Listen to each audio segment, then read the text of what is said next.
की प्राण ज्योति भगवान में जाकर के लीन हो गई।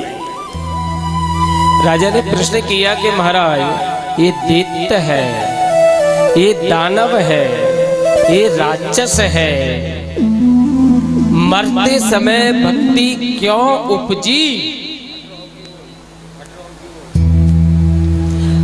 भक्ति क्यों उपजी मुझे बताने की कृपा कीजिए। देखिए आज सुखदेव जी महाराज कहते हैं कि सुनो, एक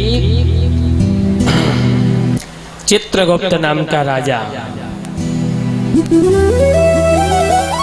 पर इंद्र ने वृत्तासुर को मारा था ना, फिर उनको ब्रह्म हत्या लगी। महाराज महाभारत से सुना रहा हूं, मैंने थोड़ा महाभारत में प्रवेश करेंगे। वन पर्व में देखिए वृत्तासुर का वध किया तो ब्रह्म हत्या दोबारा लग गई, तो दोबारा से बांट नहीं सकते, तो कमल की नाली में जाकर के बैठ गए इंद्र। बाहर निकलते हैं तो ब्रह्म हत्या खाने के लिए दौड़ती है, तो कमल की नाली में जाकर के प्रवेश हो गए। वर्षों व्यतीत हो गए। एक पहुष नाम का राजा, पहुष मतलब नहुष,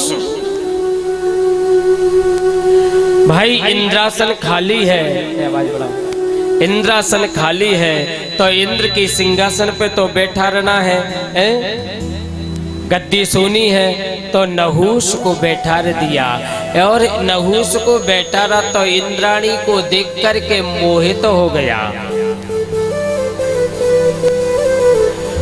और इंद्राणी इतनी सुंदर थी महाराज, तो नहुष देख करके मोहित हो गया, मत में आ गया कि मैं इंद्र बन गया। और इंद्राणी से कहने लगा, भाई इंद्राणी अब इंद्र का तो कोई पता ना आए, तू मेरी धर्म पत्नी बन जा। तो मैं तुम्हारी धर्म पत्नी कैसे बन जाऊंगी? नहीं बनेगी तो मैं तुझे जबरदस्ती से पत्नी बना लूंगा कि मैं इंद्र हूं। तो इंद्राणी गुरु के पास में गई, बृहस्पति जी महाराज के पास गुरुजी से निवेदन किया। गुरुजी ने कहा, बेटी कह दे कि मैं तेरे गले में जयमाला डाल दूंगी, सप्त ऋषि पालकी कंधा दे करके आएंगे, तब तू पालकी में बैठ करके आएगा और दरवाजे पर आ जाएगा तो मैं तेरे गले में माला डाल दूंगी। कि हाँ ऐसा ही करती हूँ। तो नहुष ने कहा कि तू मेरी पत्नी बनेगी क्या? कि महाराज एक शर्त पर। तुम्हारे गुरु कौन है? कि सप्त ऋषि, वे पालकी में कंधा दे करके आएंगे तुम्हारे गुरु, और तुम पालकी में बैठ के आओगे तो मैं तुम्हारे गले में जयमाला डाल दूंगी। कि ठीक है, क्योंकि वो अंधा हो गया था, इंद्राणी के कारण वो अंधा हो गया था, उसे कुछ नहीं दिखलाई दे रहा। तो गुरुजियों के पास में जाकर के, सप्तऋषियों के पास में जाकर के पहुंचे तो गुरुजियों ने कहा, अरे लाला तू तो इंद्र बन गया है। कि हाँ गुरुजी आपकी कृपा है, पर गुरुजी आपको एक काम करना पड़ेगा। कि बोल लाला। पतली से बढ़ा दो। तुझे काम करना पड़ेगा बस। कि कैसा? कि आप तो गुरु हैं पर पुत्र की सहायता करना पड़ेगी। कि वो कौस कैसी? कि मैंने पालकी रख दी है, आपको कंधा दे करके मुझे पालकी में बैठा करके स्वर्ग तक चलना पड़ेगा। तो सप्तऋषियों ने कहा क्या होगा? औरों ने कहा कि विनाश होगा और कुछ नहीं होगा। कि वो कैसे? कि चलो सप्तऋषि और जुट जाते हैं। अगस्त जी ने समुद्र पी रखा था, धीरे धीरे चल रहे थे। तो महाराज वो कहने लगा, जल्दी करो, जल्दी चलो, जल्दी चलो, सर्पम कुरु, सर्पम कुरु।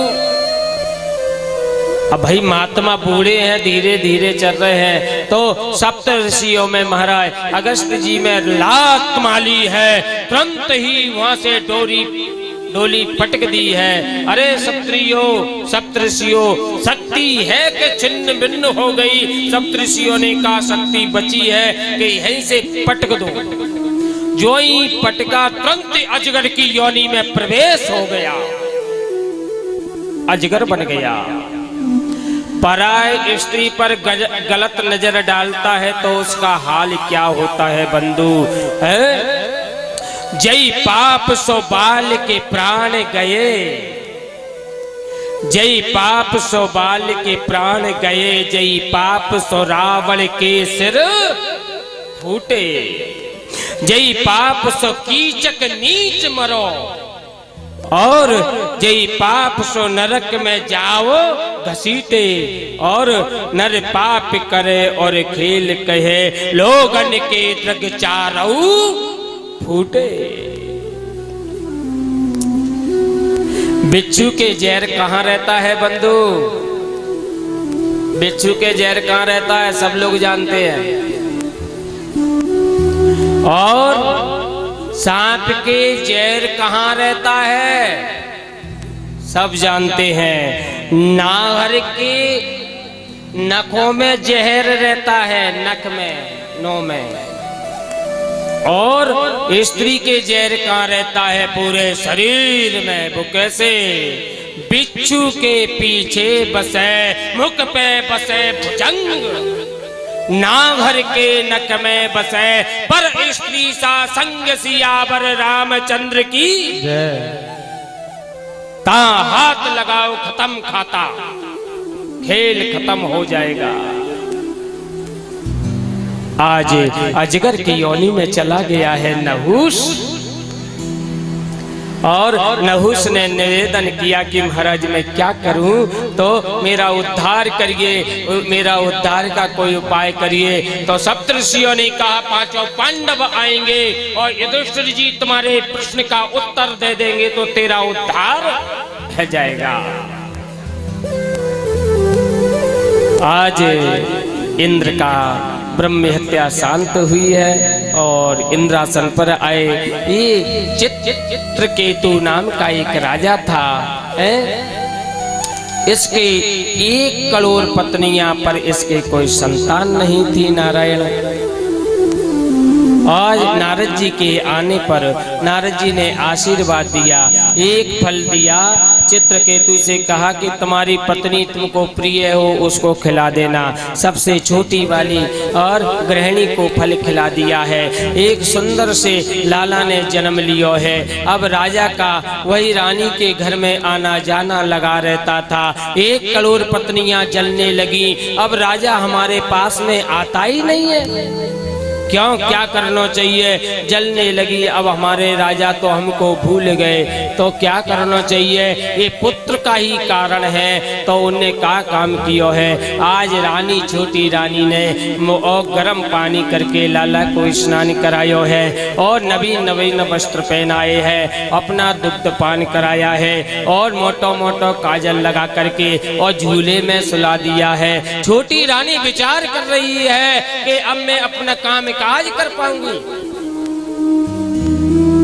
झूले में सुला दिया और स्वयं स्नान करने के लिए चली गई है। और 1 करोड़ पत्नियों ने विचार किया कि राजा इसी लड़के के कारण हमारे पास में नहीं आता, क्यों नहीं इसको कालकूट जहर दे करके मार दिया जाए। तो कालकूट जहर और तुरंत ही लाला के मुंह पे चटा दियो है, तुरंत ही। और उसका पेट फूला लाल होकर के तुरंत ही फट से पेट फट जाता है। 1 घंटा हो गया, 2 हो गए, 3 हो गए। अब रानी ने विचार किया, मैंने स्नान कर लियो, श्रृंगार कर लियो, सब काम काज से निवृत्त हो गई, अभी तक लाला जागो ना है। लाला अभी जागा नहीं है। दासी से बुलवाया, दासी के हाँ इधर आइयो, लाला कहीं जाग तो नहीं गयो, कभी इतना सोया नहीं है, तू देख करके तो आ, लाला जाग तो नहीं गयो। आज दासी गई है।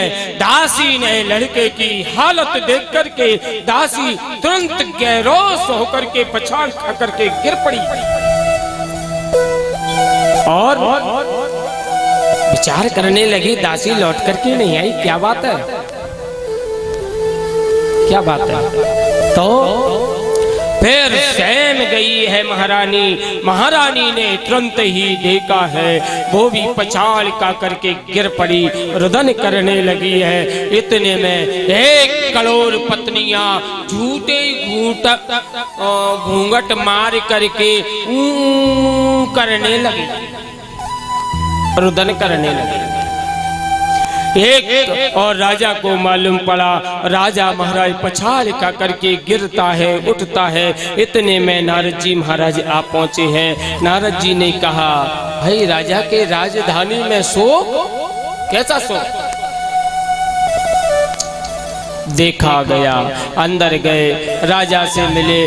राजा तुरंत चरणों में आकर के गिरा, महाराज आपने वो फल दिया था ना, तो उसी फल से संतान हो गई थी, लड़का हुआ था और आज वो चला गया। नारद जी ने कहा, वो चला गया, चला जान दो, उसी की इतनी ही अवधि थी रहने की, वो चला गया। इसमें शोक करने की कोई बात नहीं है, अवश्य ही कुछ न कुछ ही इसमें रहस्य छिपा है, इसमें रहस्य छिपा है। कि कौन सा? मैं पूछता हूँ पुत्र को, अरे पुत्र, जल लेकर के मरे हुए पुत्र पर चींटे मारे। अरे पुत्र उठो, तुम्हारे माता पिता कितना रुदन कर रहे हैं बेटा, जल्दी से उठो, जल्दी से उठो बेटा। तो तुरंत ही कहने लगे, ये महाराज कौन से जन्म के माता पिता हैं, ये मुझे बताओ। महाराज मरा हुआ पुत्र बोल पड़ा, ये मेरे लिए क्यों रो रहे हैं?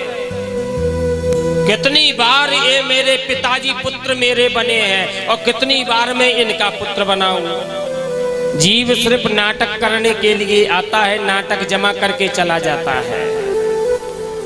ना धन ले जाता है, ना दौलत ले जाता है, ना जमीन ले जाता है, ना मकान ले जाता है, ना गाड़ी, ना घोड़ा, कुछ नहीं ले जाता।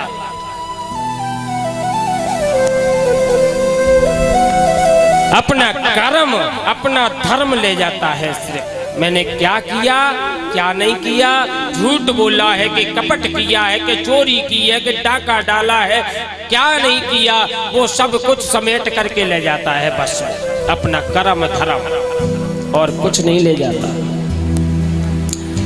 बेटा तो तुम मारे कैसे गए? ये 1 करोड़ पत्नियां हैं, इनने मुझे जहर दिया था। तब राजा की आंखें खुली हैं। मुंचा ज्ञानम प्रजारूपम बलिष्ठा कर्मणो गति।